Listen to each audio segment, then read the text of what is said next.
Hello everyone, welcome to maths world. कैसे हो आप लोग? आए हो बहुत ही बेहतर हो गए। तो बच्चों, आज हम बहुत ही इंपॉर्टेंट पॉइंट के बारे में बात कर रहे हैं जो कि आपके एग्जाम में किसी भी हालत में पूछा ही जाता है।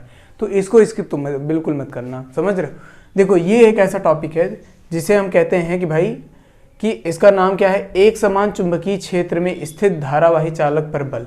ध्यान से समझना, अगर हम किसी कंडक्टर को यानी कि किसी चालक को जो कि धारा के साथ है, यानी कि उसमें धारा बह रही है, उसको हम किस में रख दें, मैग्नेटिक फील्ड में रख दें, यानी कि चुंबकीय क्षेत्र में रख दें, तो उस पर क्या इफेक्ट पड़ने वाला है और वहाँ पर जो फॉर्मूला निकल के आने वाला है वो किस तरीके से काम करता है, मैं वो सारी बातें बताऊंगा। ध्यान से समझना। तो देखो, उस पर जो बल लगता है वो किस तरीके से लगता है, ध्यान से समझना सारी बातें। देखो, मैंने क्या कहा कि एक मैग्नेटिक फील्ड ले लिया, मैंने क्या कहा, एक मैग्नेटिक फील्ड ले लिया और उसमें मैंने एक कंडक्टर रख दिया जिसकी लंबाई L है, ठीक है। और उसके बाद उसे हमने कुछ एंगल पे रख दिया, जिसका हमने कहा उसका मतलब कुछ मैग्नेटिक फील्ड से उस तार की जो एंगल है वो है थीटा, ठीक है। और उसमें करंट बह रही है, ठीक। यहाँ तक बातें समझ में आ गई? इतनी बातें समझो आप बस, ठीक है। अब ध्यान से समझना। तो मैंने कहा चालक पर कार्य करने वाला बल, हमने कहा इस चालक पर जो है कौन सा बल काम करेगा। ध्यान से समझना, जो बल काम कर रहा है उस पर वो बाह्य चुंबकीय क्षेत्र B के अनुक्रमानुपाती है, पहली बात। तो हमने कहा जो बल है वो डायरेक्टली प्रोपोर्शनल है B के। दूसरी बात, चालक में प्रवाहित धारा I के अनुक्रमानुपाती है। तो ये जो बल लगने वाला है वो बल बेसिकली किस पे डिपेंड करता है? पहला, इसके B के अनुक्रमानुपाती होता है, दूसरा धारा के अनुक्रमानुपाती होता है, तीसरा लंबाई की यानी कि चालक की लंबाई पर के अनुक्रमानुपाती होता है, और साथ ही चौथा, जो इस चुंबकीय क्षेत्र और ये चालक के बीच का जो एंगल होता है थीटा, उसके ज्या का मतलब उसके साइन, ठीक है, उसके अनुक्रमानुपाती होता है, यानी कि F directly proportional to sine theta. तो देखो यहाँ से मैंने क्या कहा, मैंने कहा F directly proportional to B I L and sine theta, ठीक है। तो इन सब को एक साथ में मल्टीप्लाई करके रख दिया। उसके बाद यहाँ प्रोपोर्शनलिटी का साइन हटाने के लिए, यानी कि ये जो अनुक्रमानुपाती का साइन है उसको हटाने के लिए हमने बराबर लगाया, और बराबर के साथ एक के कांस्टेंट आ जाता है। कांस्टेंट का मतलब नियतांक, कोई एक वैल्यू है जो कि मतलब किसी कंडक्टर के लिए, किसी चीज़ के लिए वो वहाँ पर फिक्स रहता है। तो ये हमने के का वैल्यू हमने क्या कर दिया, एक मान लिया, और यहाँ पर हमने फाइनल फार्मूला निकाल के दिखाया कि F is equal to BIL N2 sine theta. अब समझो, ये बहुत इंपॉर्टेंट फार्मूला है भाई। क्यों सर? ये इंपॉर्टेंट इसलिए बच्चों क्योंकि यहाँ से एग्जाम में क्वेश्चन पक्का है कि न्यूमेरिकल बन के आने वाला है, और अगर न्यूमेरिकल नहीं बना तो ये जरूर बन के आएगा। तो इनको याद रखो, साथ में ये फार्मूला भी याद रखो। तो अब देखो, इसमें दो केसेस बनते हैं, इनमें दो केसेस बनते हैं। मैं दोनों केस के बारे में बात कर रहा हूँ, केस 1, देखो केस 1 और केस 2 के बारे में, कि कैसे केस बन सकते हैं। पहला केस तो ये बन सकता है कि सर हमने ये जो तार ऐसे कुछ एंगल पे रखी है, अगर ये पूरा परपेंडिकुलर कर दे, परपेंडिकुलर मीन्स यानी कि पूरा एकदम लंबवत कर दे। कैसे लंबवत कर दे, तब की कहानी क्या होगी, और इसके समांतर कर दे तब की कहानी क्या होगी। देखो, पहली बात तो यहाँ पर सर जो बल हमारे इस पे लग रहा है वो किस तरीके से कार्य कर रहा है, ध्यान से समझना। देखो, हमने कहा यहाँ पर जो बल लग रहा है वो कैसे निकाला जाएगा कि सर बल ऊपर ही लगेगा या नीचे लगेगा, डिपेंड्स, ठीक है। तो हम यहाँ पर देखो कैसे निकालते हैं। एक फ्लेमिंग साहब थे, उनके जो बाएं हाथ का नियम हमने आपको बताया था, वो उनका जो बाएं हाथ का नियम है ना, बेसिकली उसी पे काम करने वाला। ध्यान समझना। देखो, ये हमने कहा था मैग्नेटिक फील्ड में तर्जनी जो हमारी मैग्नेटिक फील्ड को वो करती है, डिनोट करती है, यानी कि चुंबकीय क्षेत्र B हमने इसकी दिशा में रखा, और ये जो है ये हमारा किसको दर्शाता है, ये करंट को दर्शाता है। किसको दर्शाता है? करंट को। तो देखो, बेसिकली अगर हमने ये कह दिया, जैसे एग्जांपल के तौर पे हमने क्या कह दिया, इसको करंट के तौर पे, और ये किसकी दिशा में दर्शाता है, ये फोर्स यानी बल की दिशा में। अगर हमने इसमें करंट जो है ऊपर से नीचे की ओर बहाई, यानी कि ऊपर से नीचे की ओर जो करंट हमारा आया, ठीक है, तो हमने करंट की दिशा इस तरीके से रखी, ठीक, हमने इस तरीके से रखी, तो मैग्नेटिक फील्ड इधर जा रही है और करंट इधर जा रहा है। तो जो इसका जो फोर्स होगा वो किधर आएगा, बाहर की ओर आएगा। बिल्कुल, इसका जो फोर्स होगा वो बाहर की तरफ आएगा, इसीलिए हमने इसको बाहर की तरफ दिखाया है आपको। यहाँ तक बातें समझ में आ गई। तो इस तरीके से पूरा का पूरा काम करता है, ठीक। अब इसके केस भी बात कर लेते हैं। अगर इनकी जो बीच का एंगल है, हमने उस थीटा का वैल्यू कितना रख दिया भाई 90, यानी परपेंडिकुलर, एकदम लंबवत कर दिया। कब? देखो मैं दो कंडीशन बात कर रहा हूँ ना। हमने कहा अगर ये लंबवत रख दिया गया, कैसे? लंबवत, अगर लंबवत रख दिया जाए तो थीटा बराबर क्या हो जाता है? थीटा बराबर 90 डिग्री हो जाएगा। और फिर यहाँ से जो हमारा फोर्स लगेगा, अगर ये पूरा सीधा एकदम रख दिया गया तार को, तब हमारा इस पे क्या फोर्स लगेगा, ध्यान समझना। हमने साइन थीटा की जगह पे 90 रखा, तो साइन थीटा का वैल्यू कितना होता, साइन थीटा का यानी साइन 90 का मान कितना होता है? 1 होता है, समझो। तो हमारा क्या हो जाएगा? b इंटू आई इंटू एल। ये हो गया पहला कंडीशन। दूसरा, अगर हम ये कहते कि इस मैग्नेटिक फील्ड के समानांतर रख दे, समानांतर यानी कि इनके बीच में ऐसे सीधे ऐसे रख दे, ठीक है, तो ऐसे रख दिए तो हमारा जो थीटा हुआ यानी कि समानांतर, अगर समांतर रख दिए, समांतर में रख दिए, तो हमारा जो थीटा है वो कितना हो जाएगा भाई? 0 हो जाएगा। और साइन 0 का मान कितना होता है? 0 होता है। और फिर उसके बाद हमने कहा तब इस पे फोर्स कितना काम करेगा? वो हमारा काम करेगा 0। कितना फोर्स हमारा कितना काम करेगा? 0 काम करेगा, यानी कि फोर्स इस पे कोई नहीं लगने वाला फिर। तो समझ लो यही दो कंडीशन है जो कि आपके एग्जाम में कई बार पूछे गए हैं और कई बार पूछे जाएंगे, और इवन मुझे लगता है इस बार बनने वाला है ना, वो बहुत भयंकर वाला बनने वाला। तो मैंने सारी की सारी कंडीशन ये बताई मैंने, ठीक है। यहाँ तक बातें समझ में आ गई? आई होप समझ में आ रही होगी सारी बातें, ठीक है। अगर नहीं समझ में आ रही हो भाई कमेंट कर देना, ठीक। तो मैं कोशिश करूँगा फिर से बनाने की, या फिर आप दोबारा देख सकते हो, ठीक है।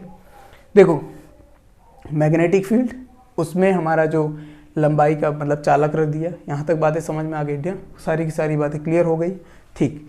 तो अब समझना, अब इस पे जो आधारित प्रश्न हैं मैं उनके बारे में बात करूँगा, लेकिन उससे भी पहले मैं इनके मात्रकों के बारे में बात कर लूँ। किसके बाद? मात्रक के बारे में। देखो अगर हम इनके मात्रक की बात कर लेते हैं तो मैं इसको थोड़ा सा इरेज करना चाहूँगा, लेकिन चलो खैर कर लेते हैं। देखो इसका पहली बात तो ये जो फोर्स है, फोर्स का मात्रक हमेशा न्यूटन होता है, ये बात हमेशा याद रखना, ठीक है। फोर्स का मात्रक क्या होता है? न्यूटन होता है। यहाँ तक बातें समझ में आ गई? चलो, तो अगर हम कहते हैं कि चुंबकीय क्षेत्र का अगर हम मात्रक बात कर ले तो वो क्या होता है? बेसिकली हमने अभी जैसे आपको पहले भी बताया है, चुंबकीय क्षेत्र का मात्रक क्या होता है हमारा? न्यूटन पर एम्पियर मीटर, ये होता है ना, बिल्कुल। यहाँ तक बातें समझ में आ रही है? ठीक है। अगर इतनी बातें समझ में आई तो एक चीज़ नोट करना हमेशा। देखो मैं इसको थोड़ा सा हटा दूँ ताकि मुझे लिखने में दिक्कत हो रही।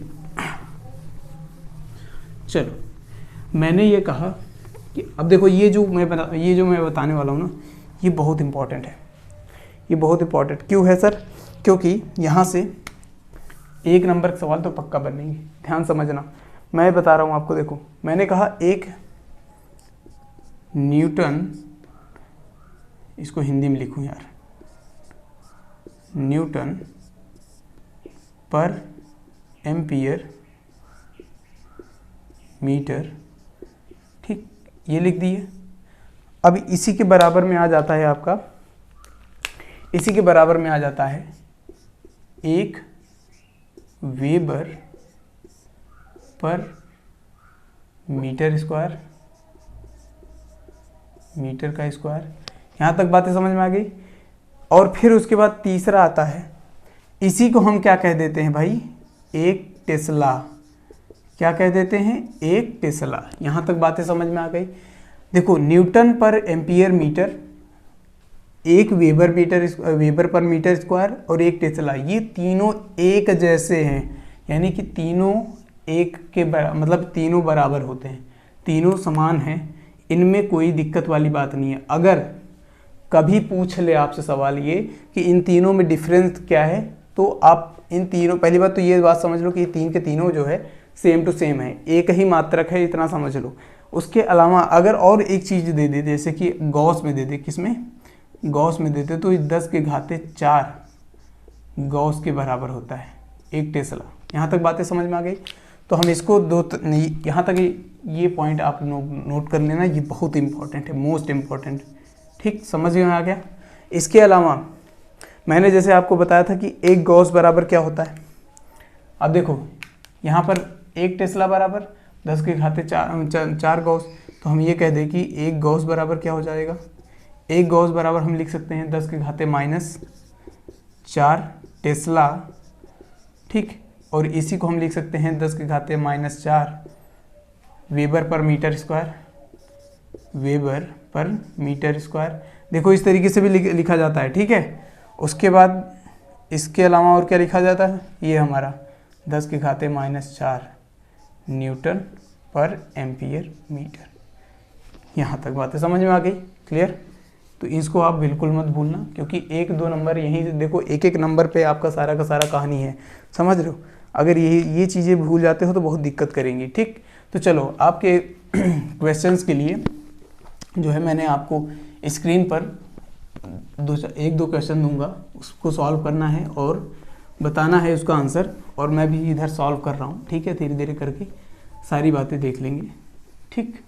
और अपनी जो है तबीयत का ख्याल रखें सभी लोग, क्योंकि बोर्ड एग्ज़ाम है और उसमें आप लोग जो है आप लोगों को बहुत ही अच्छे मन से जो है एग्ज़ाम दे के आना है, समझ रहे हो। तो उसको आप लोग बिल्कुल भी स्किप मत करो, ठीक। सेहत पे बिल्कुल ध्यान रखते रहो। चलो एक सवाल आपके स्क्रीन पर दिख रहा होगा, मैं आपको पढ़ के सुना रहा हूँ, ध्यान समझना। मैं कह रहा हूँ कि एक 1.5 मीटर लंबे तार में 0.5 एम्पियर की धारा बह रही है। यह तार 3 न्यूटन पर एम्पियर मीटर के एक समान चुंबकीय क्षेत्र में उसके लंबवत रखा गया है। कैसे जी, लंबवत रखा गया, एक समान चुंबकीय क्षेत्र में उसके लंबवत रखा गया है। इस तार पर लगने वाला बल, ध्यान से समझना, क्वेश्चन बहुत ही आसान है, क्वेश्चन बहुत ही आसान है, ध्यान समझना। आप लोग अगर ध्यान से देखोगे तो सारी की सारी बातें पता चल जाएंगी। लंबाई कितनी दी है, 1.5 मीटर, ठीक। दूसरा, करंट कितना जा रहा है उसमें, 0.5 एम्पियर, ठीक है। तीसरा, जो उसका मैग्नेटिक फील्ड है वो है आपका कितना है जी, 3। तार का जो मैग्नेटिक फील्ड है यानी चुंबकीय क्षेत्र B, वो 3.0, ये हो गया आपका न्यूटन पर एम्पियर मीटर, ठीक। उसके अलावा जो उसने कहा कि लंबवत रखा गया, एक समान क्षेत्र के लंबवत रखा गया, एक समान चुंबकीय क्षेत्र के लंबवत रखा, यानी कि थीटा बराबर 90 डिग्री। लंबवत का मतलब मैंने बताया था ना 90 डिग्री। तो हमने क्या कहा कि जो उस पर लगने वाला बल है वो क्या हो जाएगा, BIL साइन थीटा। इतनी बातें समझ में आ गई, हाँ सर। चलो तो अब यहाँ पर देखो, B क्या है हमारा, 3 है, गुणे यहाँ पर I क्या है, 0.5 गुणे L क्या है, 1.5, क्या है 1.5 गुणे साइन थीटा, साइन 90, साइन 90 का वैल्यू कितना होता है, 1 होता है, बिल्कुल। तो अब इसको डायरेक्टली सब मल्टीप्लाई करेंगे तो ये कितना हो जाएगा भाई, 15×5 = 75, और ये हो जाएगा आपका 225, यानी कि 2.25। सर कैसे हुआ, हमें नहीं पता, चलो आ जाओ मैं अब समझाता हूँ आपको। इतना न्यूटन, देखो इसे कहते हैं कैलकुलेशन, ठीक है। यहाँ अब इतना आंसर आ गया, इतना सिंपल सा सवाल आप लोगों को समझ में आना चाहिए। इसको मल्टीप्लाई किया हमने, ठीक है। तो ये कितना आ गया भाई, 15×5 = 75, या फिर 5 × 15 तो 15, ठीक है।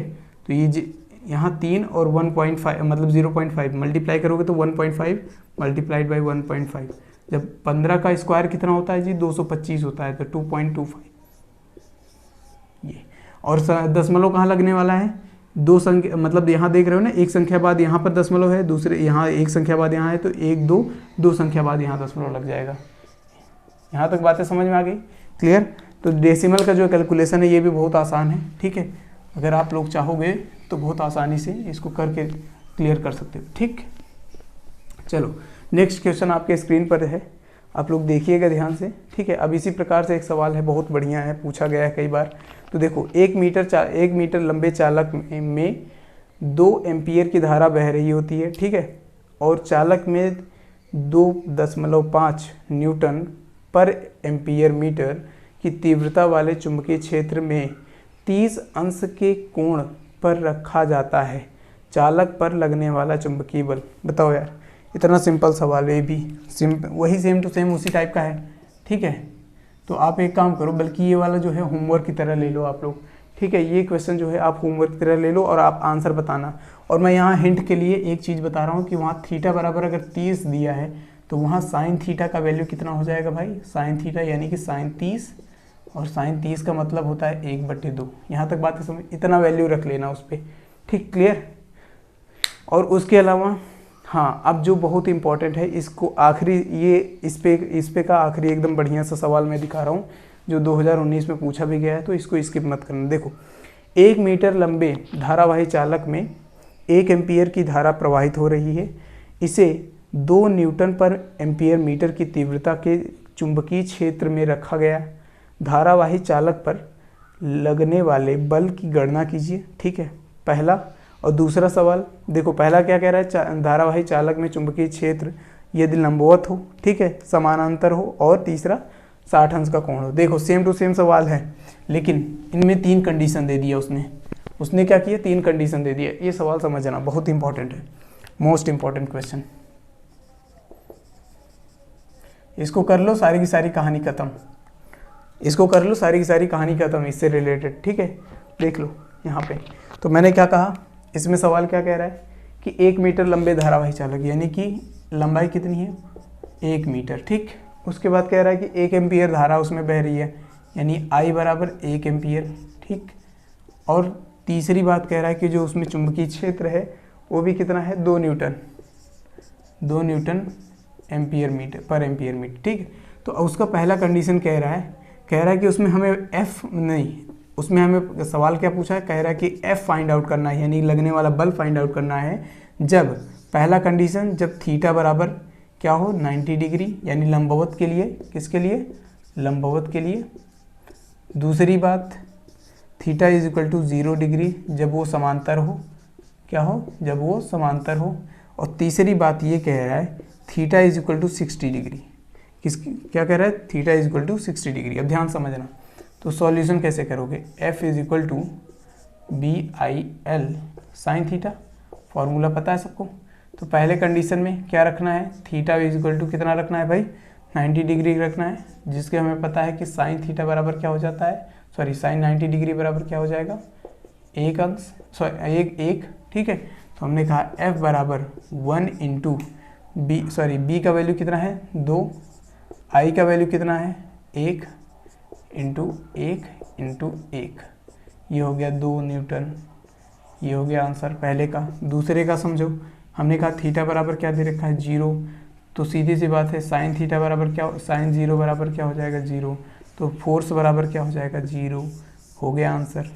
तीसरी कहानी समझो, तीसरा ये कह रहा है कि भाई हमारा थीटा बराबर कितना है, 60 डिग्री, तो साइन 60 बराबर कितना हो जाता है, साइन 60 बराबर कितना हो जाएगा, √3/2, कितना, √3/2। तो अब यहाँ से सॉल्यूशन आप करोगे तो ध्यान समझना, इधर मैंने कहा F बराबर क्या हो जाएगा, 2 गुणे 1 गुणे 1 गुणे √3/2, तो 2 से 2 गया बिल्कुल यहाँ पे। तो ये हमारा क्या आ गया, √3, और √3 का वैल्यू 1.732। तो यहाँ तक बातें समझ में आ गई। तो इस प्रकार से सवाल आपके एग्जाम में बनते हैं और बहुत ही इंपॉर्टेंट बनते हैं।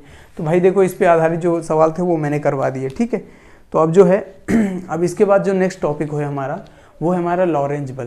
देखो अब ये लॉरेंज बल है ना, ये बहुत इंपॉर्टेंट है, इसको स्किप बिल्कुल मत करना भाई। तो मैं यही कहूँगा कि आप लोग लगातार लगे रहो। ठीक है, तो आज के लिए इतना काफ़ी है। तो मिलते हैं नेक्स्ट क्लास में एक नए कॉन्सेप्ट के साथ। Thank you very much and take care, और प्लीज़ सब्सक्राइब चैनल। ठीक है, ये इतना रिक्वेस्ट कर रहे हैं यार, कोई फ़ायदा है नहीं, हमें पता है। ठीक है, चलो मिलते हैं नेक्स्ट क्लास में। Thank you very much and take care.